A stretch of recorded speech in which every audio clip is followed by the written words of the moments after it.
नवी मुंबईमध्ये चर्चा साकार झालेली होता त्या सगळ्यांचं श्रेय या दोघांना आहे, भाऊसाहेब मला दिलं. त्यामुळे आपण जो गौरव पुरस्कार दिला म्हणजे त्यांनी तो मिळवलेला आहे आणि आम्हाला देण्यामध्ये तो समाधान आम्हाला मिळालेलं आहे की आपण त्यांचं कौतुक करू शकलो.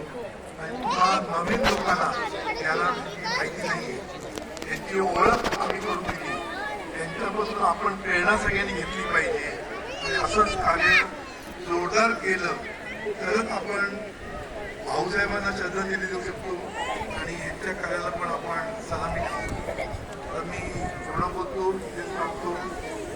जय सद्गुरू, जय हिंद.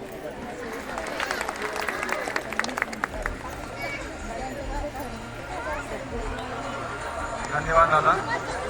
मी सर्व दोन्ही परिवारांना विनंती करतो की आपण दादांसोबत आदरणीय प्रल्हाद दादांसोबत एक छायाचित्र घेणार आहोत आणि हा सुवर्ण क्षण, ऐतिहासिक क्षण त्यांच्या आयुष्यातील हा आता कॅमेरामध्ये टिकून येणार आहे. ते आपण सर्वांनी जोरदार टाळ्या वाजवा.